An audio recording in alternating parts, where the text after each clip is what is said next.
ABC Radio, comunicación con sentido. Con 70.000 watts de potencia. Transmitiendo desde el corazón de la Ciudad de México. Estudios Tepeyac. ABC Radio, 760 AM. Integrante de OEM, Organización Editorial Mexicana. La empresa periodística más grande e importante de América Latina.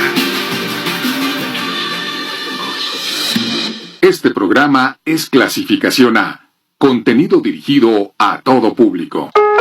Así lo dice Lamont. Así lo dice Lamont, con Federico Lamont. Sonido viral. Así lo dice Lamont.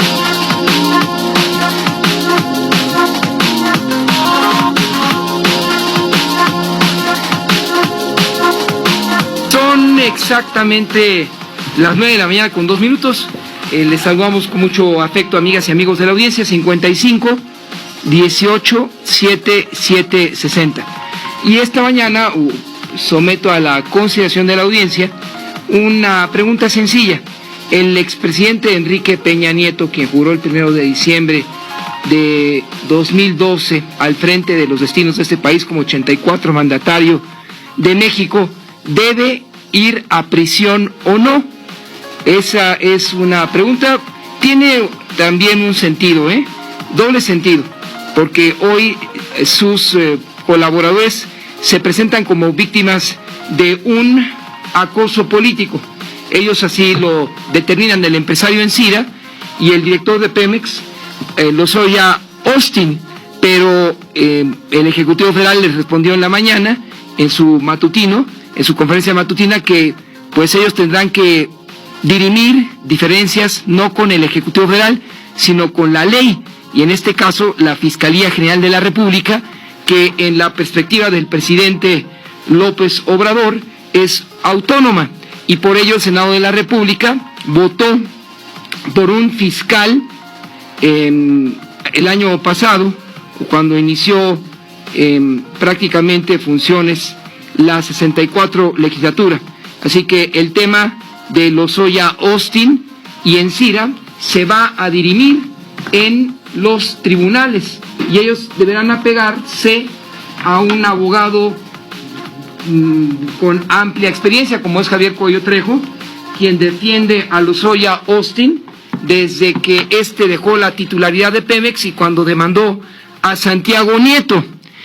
Como ustedes saben, Santiago Nieto es el titular de la Unidad de Inteligencia Financiera de la Secretaría de Hacienda y es considerado por algunos como la figura importante cuyos indagatorias llevarán al Ejecutivo Federal a girar o solicitar a la Fiscalía General de la República órdenes de aprehensiones.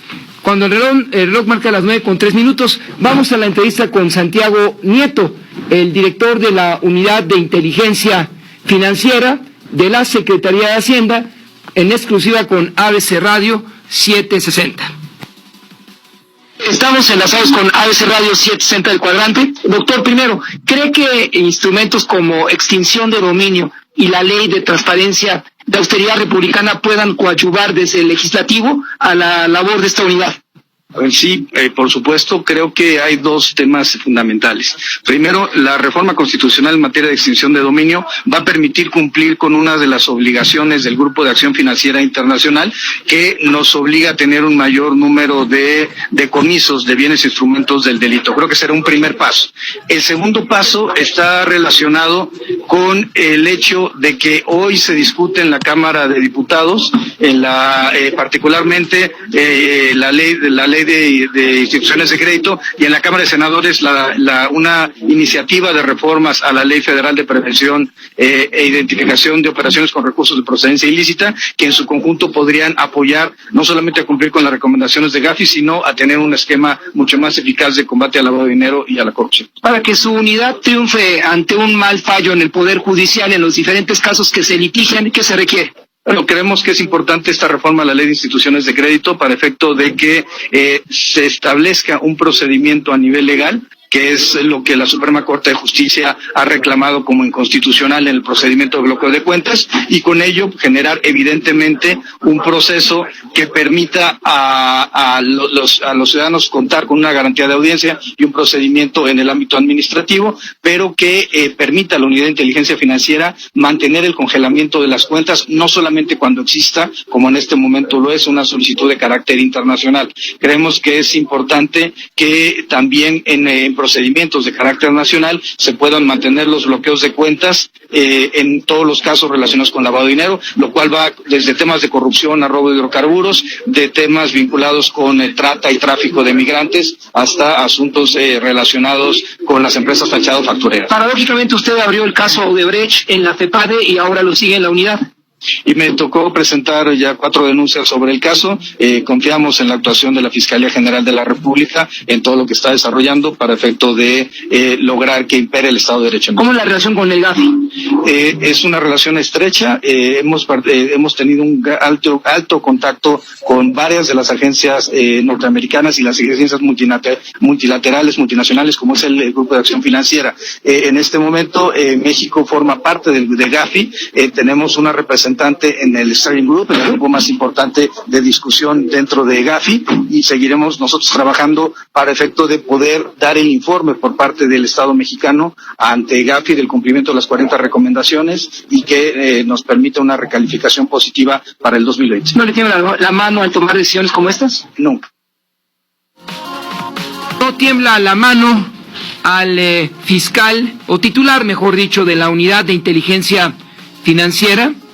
Nieto ha avanzado en las diferentes indagatorias a él conferidas, Santiago Nieto, y destacó en los planteamientos formulados por AS Radio 7 Central Cuadrante la reforma a la Ley de Instituciones de Crédito y un procedimiento para generar un proceso que permita contar con una garantía de audiencia en lo relativo al congelamiento de cuentas, no solo de carácter internacional, bloqueos de cuentas con lavado de dinero, robo de hidrocarburos con otras empresas. Pero hoy, en unas horas, en un par de horas, la CEPAL, la Comisión Económica para América Latina, ofrecerá más o menos cuál es su percepción sobre el crecimiento en las naciones de América Latina. Esto es en asunto de unos minutos. Se lo voy a platicar de manera conjunta con el maestro Miguel González Ibarra. Antes de ofrecerle el micrófono al maestro Miguel González Ibarra, destaco ante ustedes en qué consiste este informe de la Comisión Económica para América Latina, que en breve será dado a conocer, y las perspectivas de crecimiento. Primero, maestro Miguel González Ibarra, del Instituto de Investigaciones Económicas de nuestra máxima casa de estudios, le agradezco nos tome esta llamada telefónica y también preguntarle acerca del anuncio de la Reserva Federal en una baja de su tasa de interés, algo que no ocurre desde el 2008, cuando inicia la recesión formalmente en los Estados Unidos, y preguntarle finalmente, maestro Miguel González Ibarra, si esta señal es un hecho que reconoce la economía estadounidense se encuentra ya en una recesión técnica. Buenos días, maestro González Ibarra, qué gusto saludarlo de nueva cuenta en su casa informativa. Muchas gracias, Federico, y nuevamente también un gusto estar con todo el auditorio de ABC Radio y sobre todo de tu noticiero. Bueno, pues sí, los mercados están esperando desde hace tiempo, e incluso el propio presidente Trump ha estado presionando para que la Reserva Federal pues flexibilice su política monetaria en el sentido de tratar de disminuir la tasa de interés que tiene ese instituto central monetario. Pero esto lo que va acorde también con la mayor flexibilización que está teniendo también el Banco Central Europeo, lo que augura que va a haber una época nuevamente, se prevé, de abundancia de recursos financieros, lo cual se presta a que pueda existir mucha especulación, es decir, mucha volatilidad de los recursos. Lógicamente, el análisis detrás de esta medida que se está tomando es porque se ve que la economía norteamericana está dentro o incluso abajo de la meta de inflación y al mismo tiempo está muy débil la economía. La forma de tratar de hacer que reactivar este proceso, tratar de frenar o tratar de que sea más suave desaceleración, baja en el ciclo económico de Estados Unidos, es a través de esta política monetaria. Aquí, Federico, lo que tendríamos que ver es cuáles serían las repercusiones para los países emergentes, sobre todo, como tú decías, de América Latina y en especial de México. En nuestro caso, ver cuál va a ser la decisión que en un mes aproximadamente podría estar tomando el Banco de México, también con respecto a la tasa de interés de referencia que fija ese Instituto Central.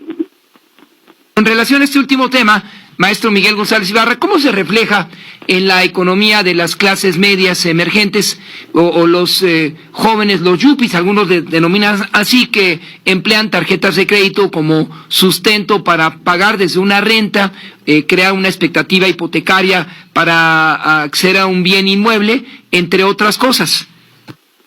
Bueno, lo que cabría esperar es, si disminuye también por lo menos en 1/4 punto el Banco de México su tasa de interés de referencia, que esto podría tener repercusión en el mismo sentido en las tasas de interés de los productos bancarios, aunque hay que reconocer que en México el sector financiero no es como en otros países, es decir, no tiene esta forma de reaccionar y de apoyar a la política monetaria como lo hace en otros países. Es decir, en nuestro país hay lo que podríamos decir una falla de mercado. Hay un mercado relativamente concentrado y que por lo tanto, al no existir competencia, pues no se ven obligados a tratar de otorgar mejores condiciones. Ese es uno de los problemas que existe en nuestro país.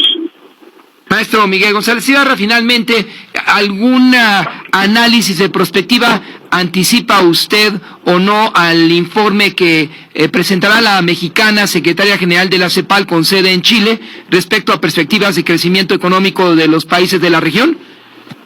Mira, lo que yo creo es que nuevamente estará alertando de los riesgos que existen a nivel internacional por el menor desempeño económico de las principales economías, es decir, tanto Estados Unidos como la Unión Europea y también el caso de China.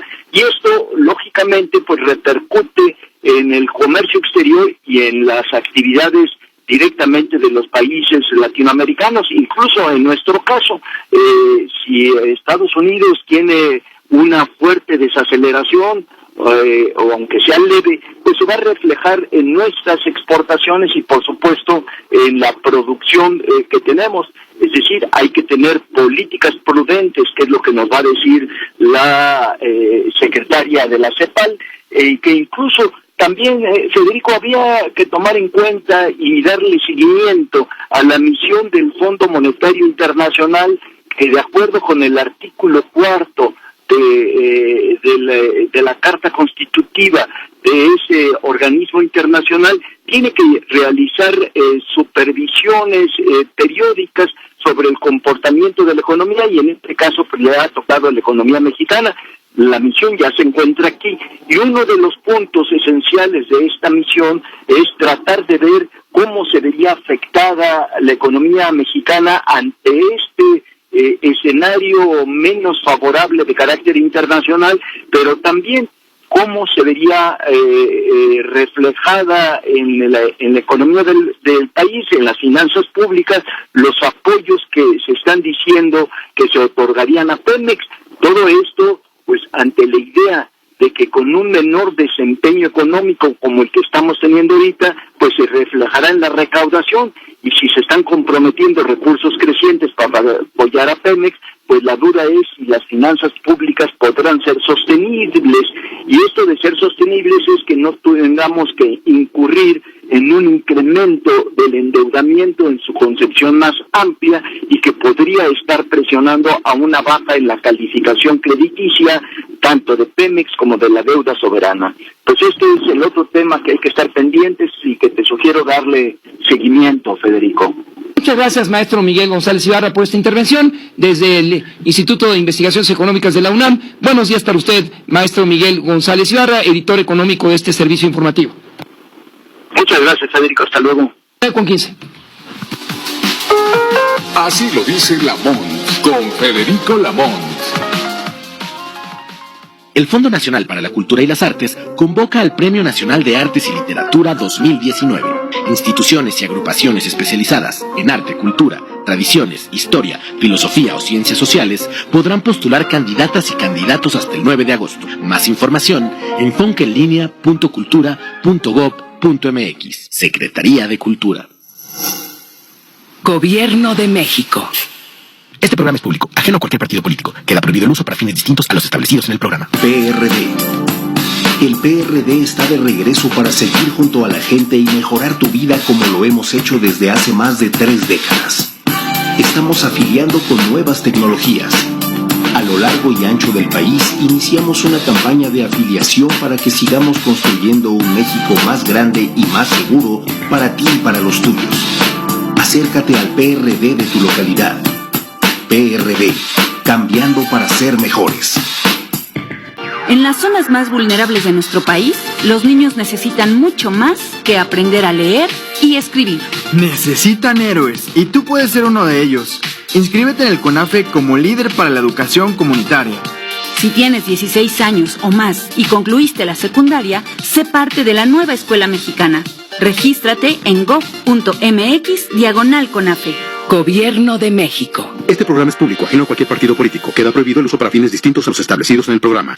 Las noticias más relevantes, gratis hasta tu celular. Línea ABC. Manda un WhatsApp con la palabra alta al 5580-077760. 5580-077760. Y obtén la información al momento. Línea ABC. Así lo dice Lamont, con Federico Lamont. Fue un violento fin de semana, ayer lo decíamos para ustedes, en el estado de Morelos, a lo que se sumó una tragedia en el gremio. El colega Rogelio Barragán, se pasaron quienes lo ejecutaron, porque Rogelio Barragán ya fue objeto de muerte y lamentablemente el director de Guerrero al instante fue hallado en la cajuela de un automóvil abandonado en las calles del municipio de Zacatepec. El cadáver se encontraba en esa condición. Vamos a otro tema y lamentamos esta condición. Vía telefónica se encuentra la presidenta de Morena, Jacob Polemski, a quien agradezco enormemente nos tome esta llamada telefónica. Presidenta, gracias por platicar con la audiencia del 760 del cuadrante de AS Radio y buenos días para usted. Buenos días, Federico, qué gusto saludarte a ti y a todo tu auditorio. De frente a lo inevitable, la inevitable sucesión o permanencia, porque hay varios grupos, principalmente de mujeres de Morena, que se inclinan porque usted continúe en el encargo de Morena, un partido que pues prácticamente inventó el presidente López Obrador y usted lo secundó. ¿Cómo piensa usted mantener la unidad entre las diferentes expresiones al interior de Morena? Y si no se corre el riesgo, como fue en el PRD, que de no encontrar una solución adecuada, emergieran tribus en esta previo al 20 de noviembre próximo, presidenta Jacob Polemski. Mira, yo creo que se trata de altura de mira, que el proyecto de la Cuarta Transformación es una necesidad urgente para este país, una prioridad.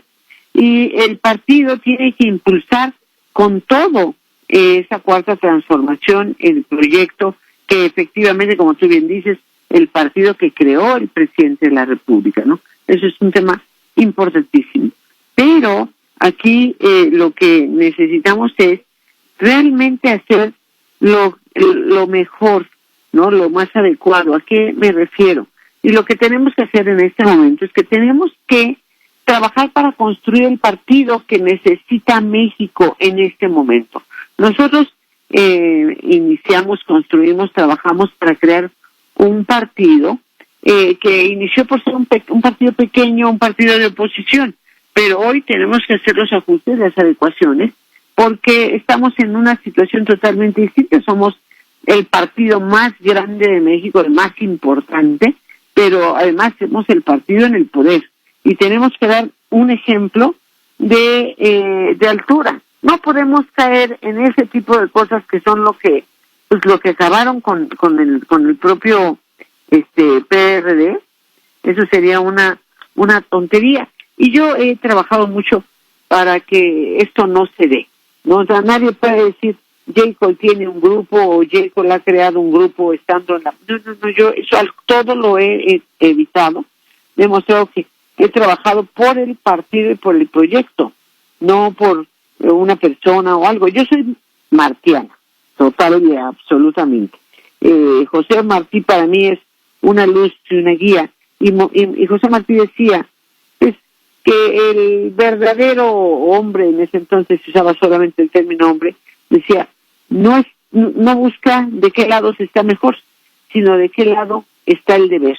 Y yo creo que el deber es donde está, tú debes estar donde están tus luchas, tus razones de existir, las cosas en las que crees y que debes de impulsar.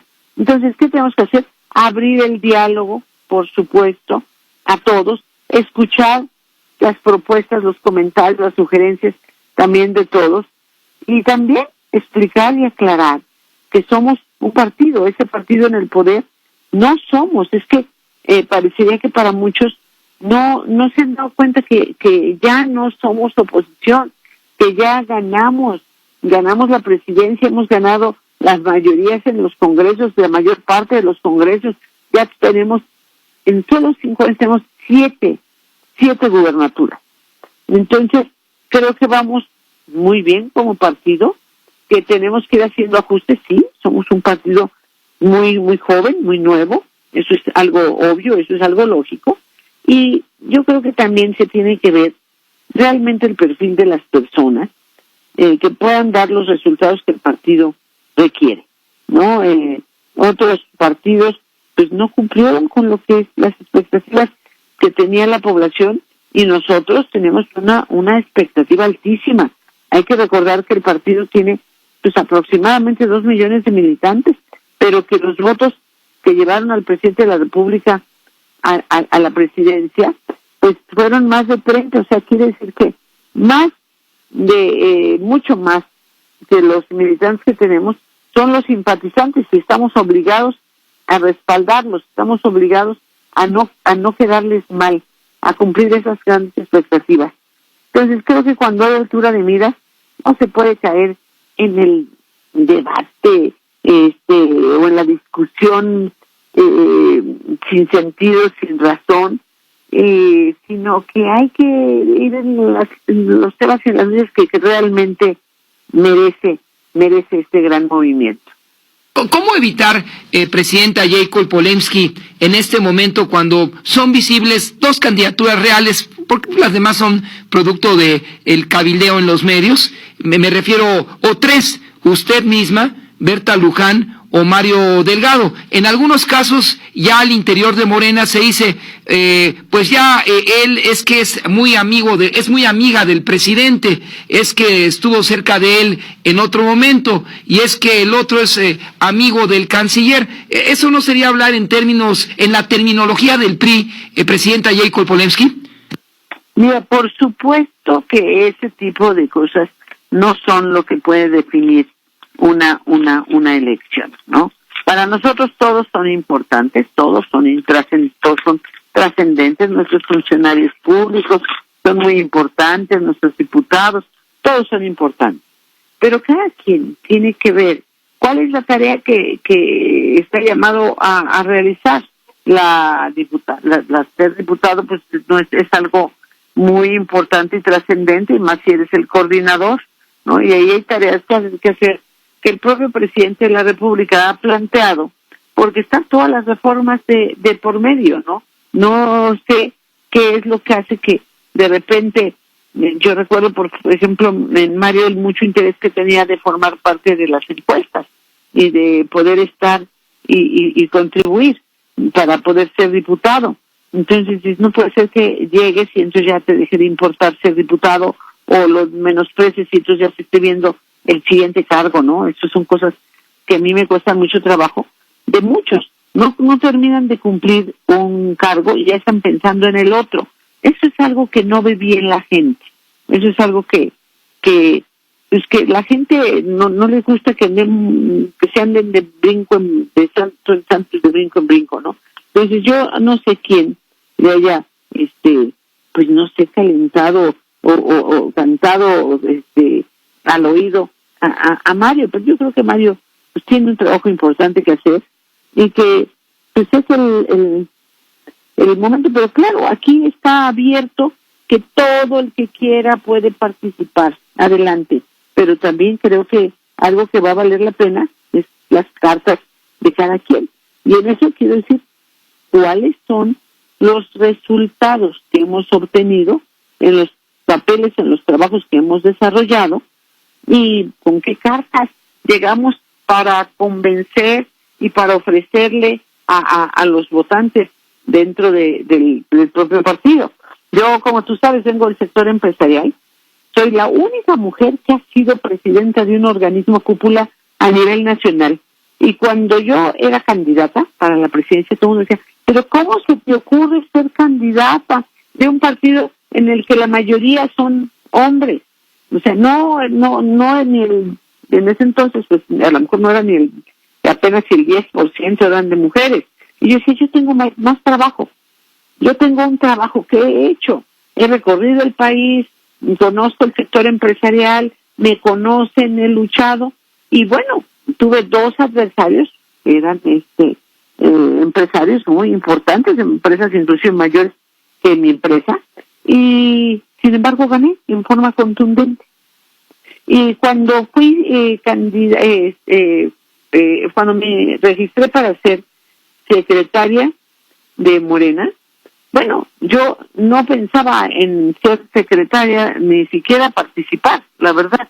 Estaba en yo no hice ni campaña ni nada por el estilo, como tú me ves, igual que ahora, que mientras otros hacen campaña en tiempos que no son de campaña, yo trabajo realmente, eso es lo único que hago, trabajar. Y en aquella vez se registraron, no me acuerdo si eran 4 o 5 personas. Yo lo decidí 10 minutos antes, nada más lo que alcancé a firmar porque ya estaban entrando para evaluarse todos los que iban a hacer, así iba a dar a conocer quiénes eran los que eran candidatos, no hice mayor cosa. Y gané contundentemente la secretaría del partido. De los 3,000 congresistas, pues tuve una votación que creo que se acercaba casi al 80%. Entonces, creo que la gente sabe, ha visto, yo he recorrido el país, he acompañado al presidente de la República, lo acompañé desde que era jefe de gobierno, yendo en contra de todos, en un mundo que estaba en su contra, como era el caso del sector empresarial en ese momento, y peleé en contra, no importando el precio que tuve que pagar y lo que tuve que vivir a ese respecto, y así fue, ¿no? Entonces, me han visto estar en todos los espacios, en todos los momentos, dando la cara, defendiéndolo. Y quiero decir, bueno, el presidente de la República fue presidente en 2006 y le reconocieron, y digo le reconocieron porque realmente ganó, pero le reconocieron apenas un poco más de 12 millones de votos. Y luego fue candidato en el 2012 y le reconocieron un poquito más de 15 millones de votos. Hoy pues, se le reconocieron más de 30 millones de votos, y yo creo que más de 30 millones de votos, el mismo candidato, la misma propuesta, la misma plataforma, el mismo puesto, el mismo cargo. La única diferencia es que estaba yo ahí y que yo no me iba a vender, ni iba a hacer acuerdos ni concertaciones o negociaciones para en beneficio para mí y en perjuicio de Andrés Manuel. Y creo que eso hizo la gran diferencia. Entonces creo que se han mostrado los resultados. Fuimos recién a las elecciones donde todo el mundo apostaba que no nos iba a ir bien, que porque Andrés Manuel no estaba en la boleta, no íbamos a salir adelante con esas elecciones, y sin embargo nos fue bien, ganamos 2 gubernaturas, de esas gubernaturas, la de Baja California, bueno, de hecho tiene a los panistas que no los calienta el sol, que andan buscando cómo vengarse y cómo pegarnos con todo. Entonces creo que hemos demostrado que trabajamos y damos resultados. Y entonces yo digo, bueno, pues que sean nuestras tareas, nuestras luchas, nuestros trabajos, nuestros resultados, los que hablen por nosotros. Yo jamás le he dado la espalda al presidente, jamás he puesto en duda o puse en duda mi respaldo o mi apoyo para él contra viento y marea. Y mira, la verdad es que tampoco jamás he pedido nada a cambio, jamás. No he querido cargos, no he querido puestos.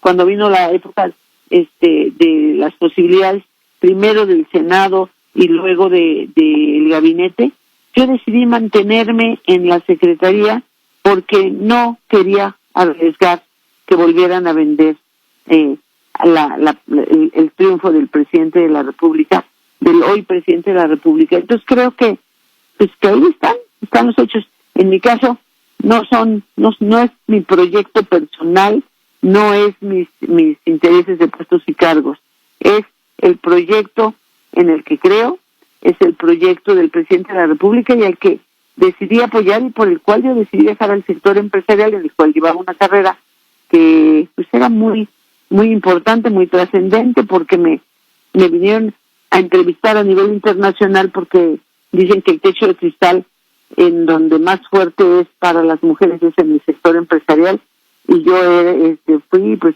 en ese entonces no había una mujer a nivel mundial presidenta de un organismo empresarial. No sé cómo esté ahora, lo que sí sé es que al menos en México nunca ha habido otra presidenta que sea, otra mujer que sea presidenta de un organismo cúpula a nivel nacional. Entonces creo que están claramente mi forma de pensar, mi forma de sentir, mi forma de actuar, mi forma de trabajar, y que soy incansable para luchar por las cosas en las que creo, y que pues abriremos todos los espacios para que nos escuchen, para que nos valoren, para que pues los militantes de Morena participen y que decidan y que tomen la mejor decisión para el proyecto de Morena y para la continuidad de este partido, el cual no podemos bajo ninguna circunstancia permitir que caiga en esas prácticas de tribus o de padrinos o de posturas que no son lo que este partido necesita. Finalmente, maestra Jacob Polensky, solo un tema.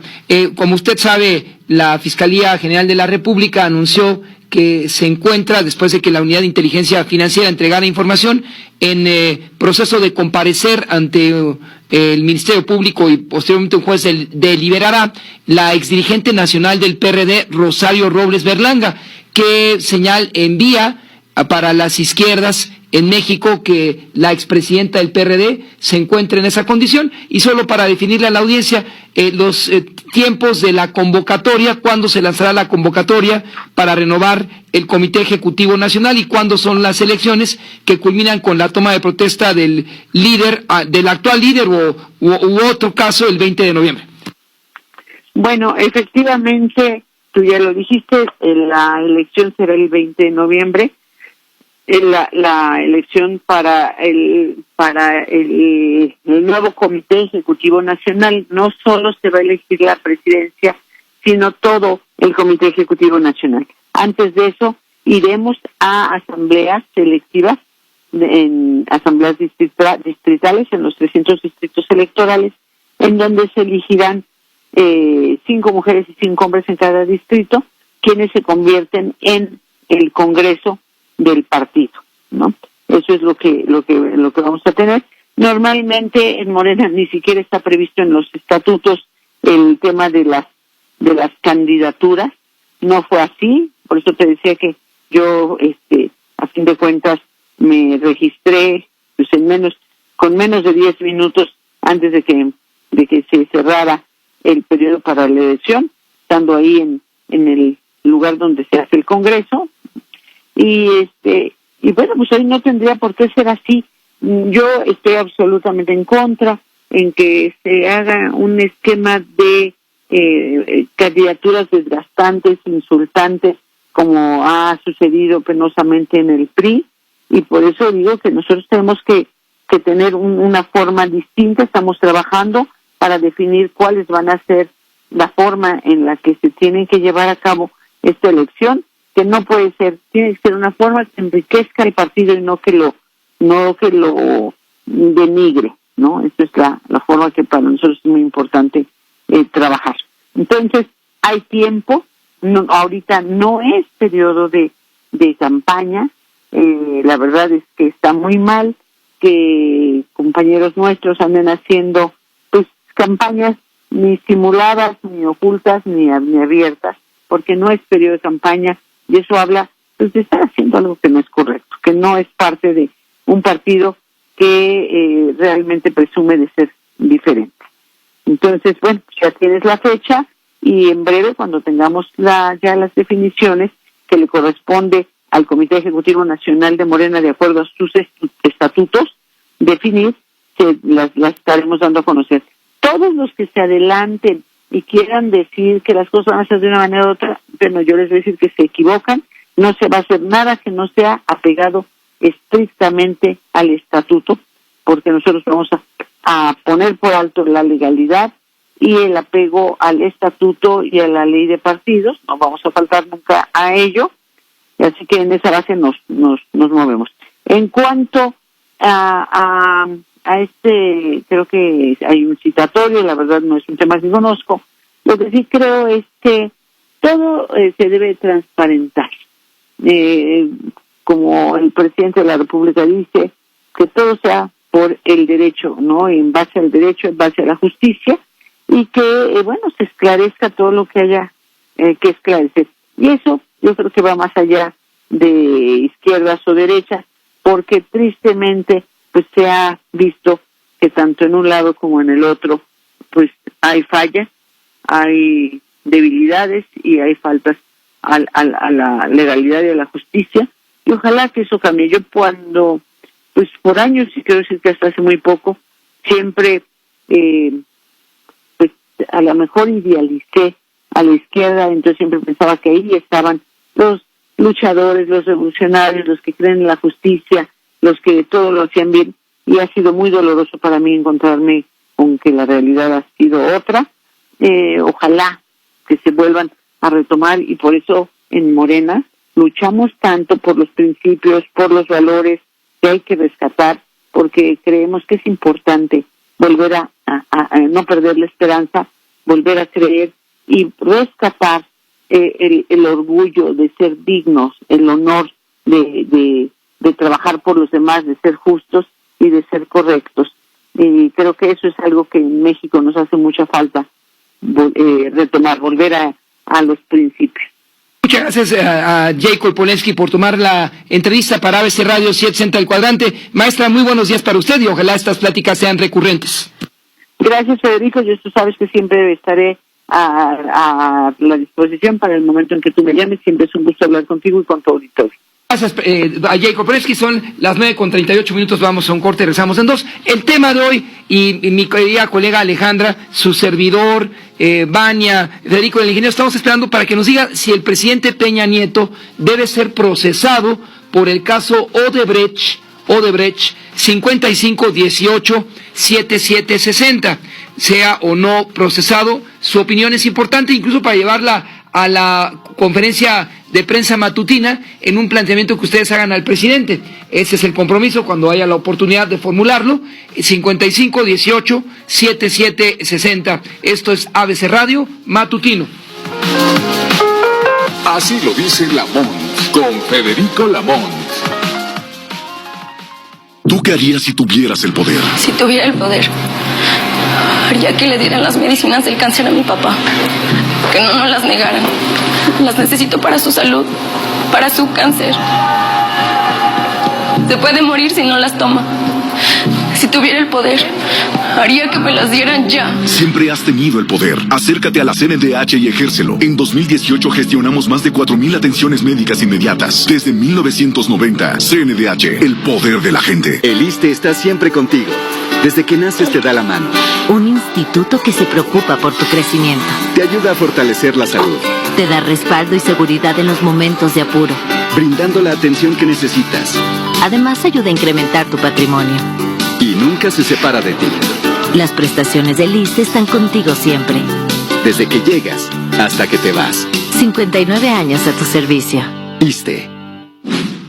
Gobierno de México. Los héroes no nacen, se hacen. Sí, oíste bien.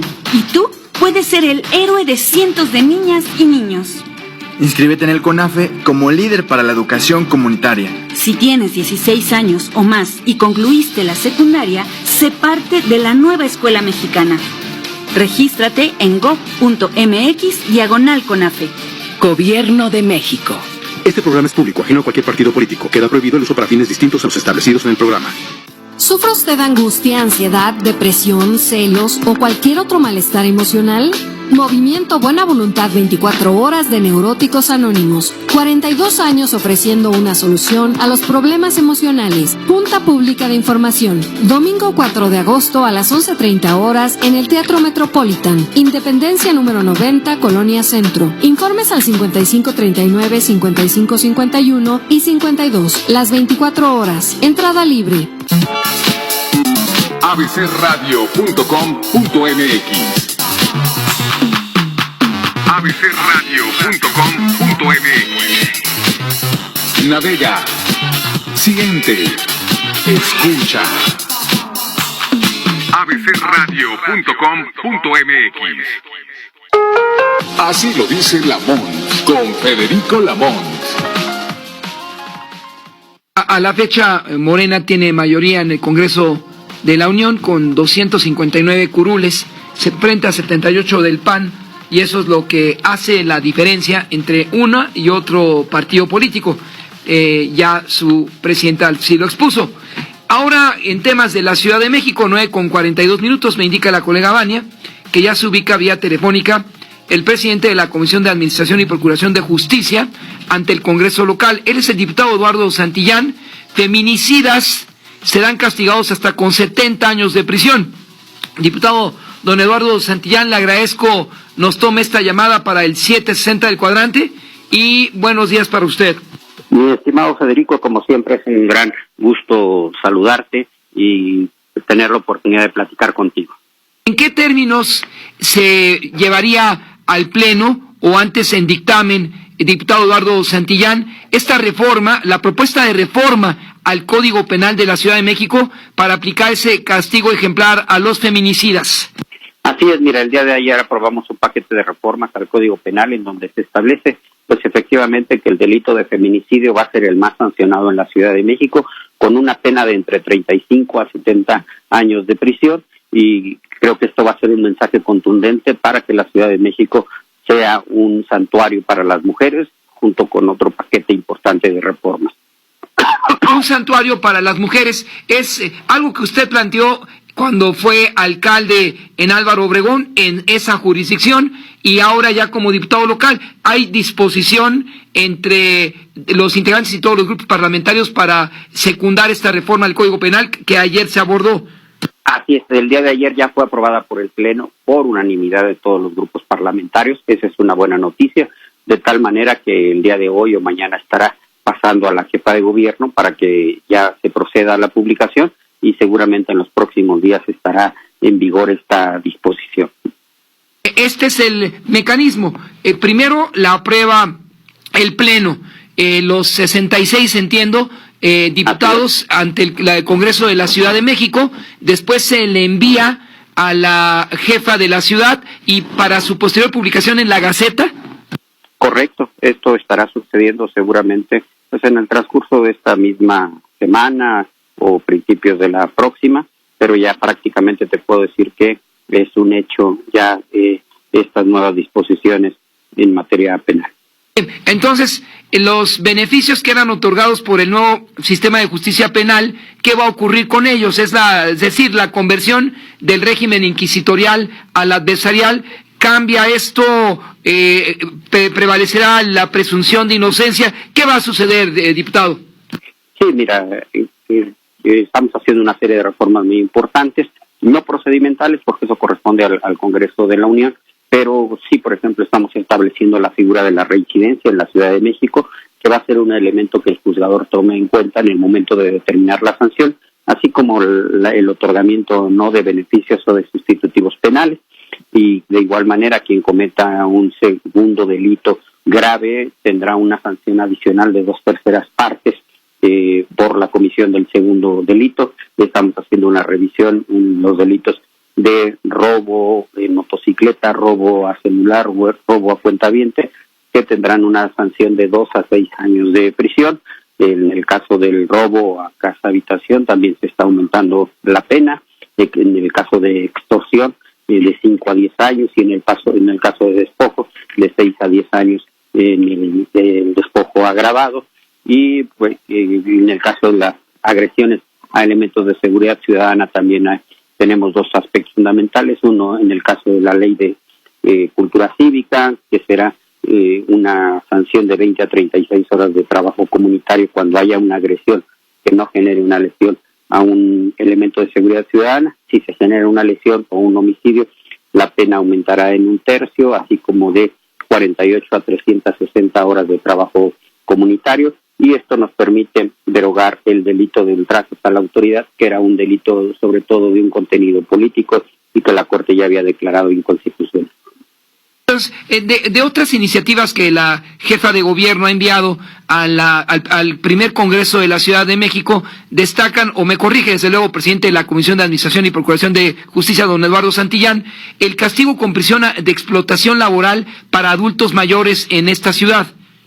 Sí, es un tema que estaremos analizando en las próximas semanas en el Congreso, junto con un segundo paquete de reformas al Código Penal en algunas materias importantes, como las lesiones principalmente a mujeres con ácido en la cara, que generan malformación permanente. De igual manera estaremos haciendo una revisión del denominado sexting, o esta circulación indebida de imágenes íntimas de personas en redes sociales. Estamos trabajando el dictamen sobre terapias de conversión. En fin, ya estaremos haciendo algunas precisiones en materia de feminicidio. Entonces, lo que queremos es que este año la Ciudad de México tenga un marco jurídico penal adecuado para hacer frente en esta lucha contra la delincuencia. Y permítame llevarlo a un tema final, presidente, ojalá pronto nos pueda acompañar al estudio para ahondar en otros más, pero esto es la derogación de los tipos penales como pornografía infantil, la trata de personas, la desaparición forzada y el secuestro. Ahí cómo avanza tanto las iniciativas de la jefa de la Ciudad de México como usted al frente de esta comisión.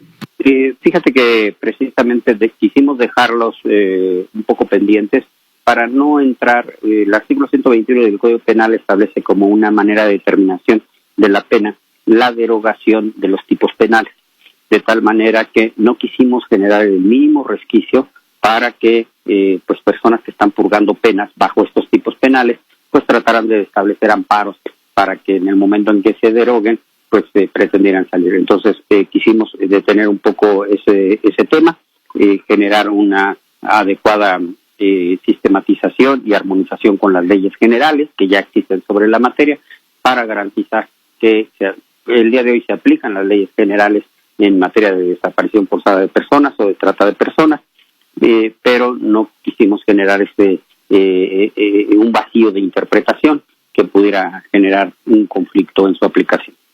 Ya finalmente la audiencia nos ha preguntado acerca de qué va a ocurrir con el robo de autopartes, vehículos y particularmente el robo de celulares, que aún y pese a las disposiciones y que uno lo puede congelar, pues son un agravante que enfrentamos todos los citadinos, presidente. Así es, mira, en el caso de robo a celular será de 2 a 6 años la pena adicional. En el caso de robo de autopartes queda de 2 a 6 años y estamos aumentando de 4 a 8 años el robo de vehículos. Por último, agradeciendo su disposición de tomarnos esta llamada telefónica, presidente, solo para concluir, a propósito del paquete de reformas al Código Penal, ¿se prevé o ya sucedió la entrega de un segundo paquete? Son iniciativas que tenemos ya en comisiones, que han presentado diversos diputados y que estaremos trabajando junto con algunos temas que han sido reservados de las propias iniciativas de la jefa de gobierno. Y perdone, ya para concluir, respecto a la extinción de dominio en la Ciudad de México. Se aplica la ley general que se establece en materia de extinción de dominio. Tenemos ahí algún tema con la propuesta de algunos alcaldes de extinción de dominio cuando se trata de violaciones a estados de clausura. Consideramos que sí tenemos que atender cómo evitar la violación permanente a las clausuras, pero consideramos que no es adecuada la extinción de dominio cuando se quitan los sellos de una obra. Pero sí tenemos que establecer un marco jurídico que sancione de manera contundente las violaciones a las clausuras. Presidente, le agradezco enormemente, tome usted la llamada telefónica para ABC Radio, le vamos a seguir requiriendo en una nueva oportunidad, pues dado que usted ocupa una de las comisiones como es Administración y Procuración de Justicia, que son consideradas como las 4 más relevantes del Congreso capitalino. Buenos días para usted, presidente. Un gusto saludarte, muy buenos días. Con 50 minutos. Así lo dice Lamont, con Federico Lamont. Niños, ya están las palomitas. ¡Ay, otra vez series! Sí, otra vez. Ya chole, son vacaciones. Este verano la Secretaría de Cultura te ofrece opciones para que tus vacaciones sean divertidas y enriquecedoras. Asiste a los recintos culturales de todo el país y disfruta de música en vivo, cine, talleres, conferencias y mucho más. Actívate, no hagas lo mismo de siempre, porque estas vacaciones, el verano, es cultura. Secretaría de Cultura. Gobierno de México.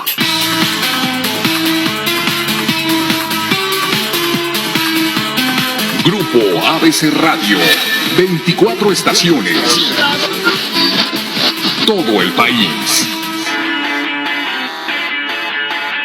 En el occidente, en Guadalajara, en el canal 58, 580 AM y en el 1440 AM. Mazatlán, Sinaloa, 96.7 FM, 104.3 FM. Grupo ABC Radio, 24 estaciones. Así lo dice Lamont, con Federico Lamont. Recientemente fue cuestionada una iniciativa en el Congreso tabasqueño denominada Ley Garrote. Vía telefónica, la diputada de la bancada del PRI, Soraya Pérez Munguía, a quien agradezco tome esta llamada. Soraya, diputada, buenos días para usted. Gracias por platicar con ABC Radio 760. Muy buenos días, muchas gracias. Sí, atenta aquí, un saludo al auditorio. Platíquenos acerca de lo paradójico que es la Ley Garrote, que con el aval de la mayoría de Morena en el Congreso de Tabasco se reforma el Código Penal, le impone prisión de 6 y hasta 20 años a quienes pretenden extorsionar por medio del bloqueo en vías de comunicación, diputada. Vías de comunicación y obra pública. Entonces, es evidente que lo que buscan es asustar a la ciudadanía, asustar a las organizaciones que legítimamente manifiestan lo que a su derecho les convenga, especialmente en la situación que vive Tabasco. Tabasco es el estado con mayor decrecimiento económico de todo el país. Estamos hablando que si México fuera, si Tabasco fuera un país, estuviéramos en una recesión económica, ya nos hubiera tenido que rescatar la ONU. Hay desabastecimiento de medicamentos, falta de infraestructura, las instalaciones de educación, entonces hay muchas demandas y es natural que la gente, las organizaciones civiles se manifiesten. Entonces, con esta iniciativa que fue iniciativa del gobernador del estado, pues lo que se busca es un gobierno reprensivo que no se manifieste en contra pues de la refinería, que es el proyecto más importante de infraestructura que tiene el gobierno y que está en Tabasco, y ante cualquier cosa, porque ya han habido antimotines para cualquier clase de manifestación. Y más con la difusión que se le está dando a esta ley, pues la gente va a estar muy asustada y no va a querer salir y alzar la voz, lo cual me parece muy grave, porque lo que está buscando el gobierno es ser un gobierno unilateral y no tener comunicación con los ciudadanos, que finalmente fueron quienes los eligieron. Esta es una iniciativa polémica del Ejecutivo Estatal, quien consumó una tercera alternancia ya en Tabasco. Sí, y muy inoportuna por lo que te comento. Si Tabasco estuviera en una economía bollante, pleno empleo, una situación, bueno, el Dubái mexicano te lo paso, pero realmente es un momento muy inoportuno porque hay muchas carencias, hay muchas demandas legítimas y además hicieron compromisos de campaña. Y la gente pues ahorita se siente amenazada, incluso cuando están hablando de cárcel y tantos años, es excesivo las penas. Ahora, ¿qué procede? Creo que es lo importante que sepa el auditorio. Las vías que nos quedan son muy pocas, porque desafortunadamente el Congreso local pues tiene mayoría por el grupo entre Morena y los partidos aliados. Y lo que marca es que tendrían que ser al menos 33% de diputados quienes inicien una acción de inconstitucionalidad. Los números no dan en Tabasco. Entonces lo que hice una servidora, y bueno, con el apoyo del CEN Nacional y de los diputados locales, fue iniciar una acción de inconstitucionalidad a través de la Comisión Nacional de Derechos Humanos, quien tiene la facultad de valorar si esta ley es excesiva, si es anticonstitucional, y en su caso promover la acción ante la Suprema Corte de Justicia. Eso lo hicimos ayer, y de hecho hoy mismo ya se manifestó la Comisión Nacional de Derechos Humanos en que va a darle celeridad al análisis para poder proceder en su caso con la Suprema Corte de Justicia. Y otro camino pues podría ser la Fiscalía General de la República, quien tiene atribuciones frente a leyes estatales que sean anticonstitucionales. Entonces, claro, que hay que ver si la Fiscalía le interesa un tema de estos, ¿no? Ahí se podría valorar la real autonomía o no de la Fiscalía frente al Ejecutivo. Pues sí, diputada, le agradezco, tome usted la llamada, ojalá podamos profundizar en otra intervención de usted si nos toma la llamada. Diputada del PRI por el Estado de Tabasco, Soraya Pérez Munguía, gracias y buenos días para usted. Muy buenos días y muchísimas gracias. Algo que es bien importante es que la ley tiene que ser general, y lo que han manifestado es que la ley se crea para grupos específicos que extorsionan. Ahí se rompería totalmente el principio de generalidad de una ley. A todas luces es un gobierno inexperto y que busca ser reprensivo y autoritario. Muchísimas gracias por el espacio. Sí, diputada, nos vamos. Gracias, ingeniero, por tu tolerancia. Gracias a la colega Vania en la coordinación, a la colega Alejandra y mi colega Garra. Muchas gracias al colega Federico. Siga usted con el Ángel de la Salud en 9:57. Esto es ABC Radio Matutino. Escuchas ABC Radio 760 AM, al aire y en vivo. ABC Radio, comunicación con sentido, con 70.000 watts de potencia.